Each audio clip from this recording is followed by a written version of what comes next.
என்று சொல்லும் மனம் இல்லாதவன், ஈடு இணை இல்லாத கருணை உள்ளவன். நஹ்மதுஹு வ நஸல்லி அலா ரசூலிஹில் கரீம். அம்மா பஅத். ஃபகத் क़ால அல்லாஹு தஆலா ஃபில் குர்ஆனில் அஸீம். பிஸ்மில்லாஹிர் ரஹ்மானிர் ரஹீம். அஹ்சின் கமா அஹ்ஸனல்லாஹு இலைக். وقال أيضا ومن أحياها فكأنما أحيا الناس جميعا. எல்லா புகழ்ச்சியும் ஏகேவனான அல்லாஹ்வுக்கே உரித்தாகட்டுமாக.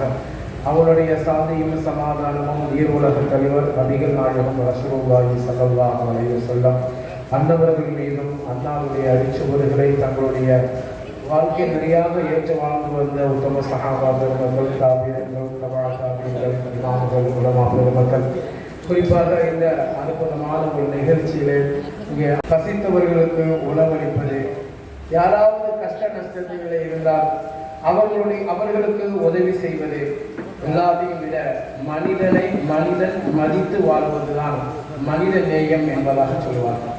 அல்லாஹ் குர்ஆன் ஷரீஃபிலே சொல்லும்போது அஹ்சின், நீ உபகாரம் செய், கமா அஹ்ஸனல்லாஹு இலைக்க, அல்லாஹ் உனக்கு செய்த உபகாரத்தை போன்று பிறருக்கும் நீ உபகாரம் செய் என்பதாக அல்லாஹ் குர்ஆன் ஷரீஃபிலே சொல்கிறார். மனித நேயத்தை பற்றி அல்லாஹ் குர்ஆன் ஷரீஃபிலே ஏகபோகமான இடத்திலே சிலாகித்து கூறுவான். وَمَنْ أَحْيَاهَا فَكَأَنَّمَا أَحْيَا النَّاسَ جَمِيعًا.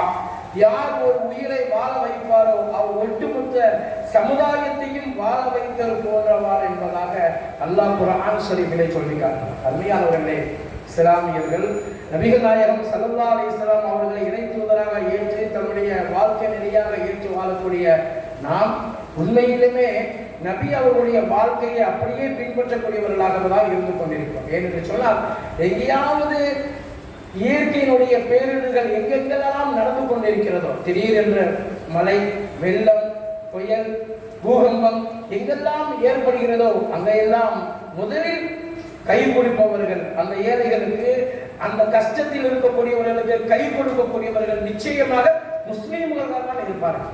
பள்ளிவாசல்கள் எல்லாம் திறக்கப்பட்டு விடும். சமயத்தில் கூட போன வருஷம் நினைக்க கேரளால மிகப்பெரிய ஒரு நிலச்சரிவு. பள்ளிவாசலில் இருந்து இறைவனை மட்டும் சப்தமிட்டு அல்லாஹு அக்பர் அல்லாஹு அக்பர் என்று சொல்லக்கூடிய அந்த பள்ளிவாசலில் இருந்து வரக்கூடிய அந்த வார்த்தையை விட இன்னொரு வார்த்தையும் கேட்கிறது. திடீரென்று பள்ளிவாசலில் இருந்து ஒரு சப்தம் கேட்கிறது. மக்களை மிகப்பெரிய ஆபத்து. எல்லோரும் நினைச்சீங்க தங்களுடைய வீடுகளில் வெளியேறி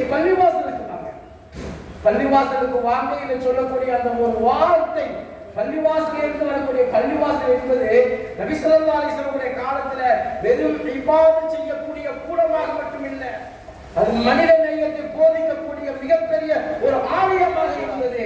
அது இன்றைக்கும் இருந்து கொண்டிருக்கிறது. நபிகள் நாயகம் ஸல்லல்லாஹு அலைஹி வஸல்லம் தான் சொன்னார்.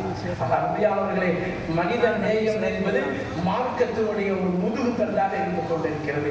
அன்பியானவர்களே, ஏகபோகமான நபிகள் நாயகம் ஸல்லல்லாஹு அலைஹி வஸல்லம் அவர்கள் இந்த மனித நேயத்தை பற்றி இந்த மக்களுக்கு சொல்லிக் கொண்டே இருப்பார்கள். மதீனாவுக்குள்ள நுழைந்தவுடனே நபி அவர்கள் சொன்ன வார்த்தை, பசித்தவர்களுக்கு நீங்கள் உணவளிங்கள். அல்லாஹ்விடத்திலே அந்தஸ்து உயர்த்தக்கூடிய செயல் என்ன தெரியுமா? நபி அவர்கள் சொன்ன முதல் வார்த்தை பசித்தவர்களுக்கு நீங்கள் உணவு போடுங்கள்.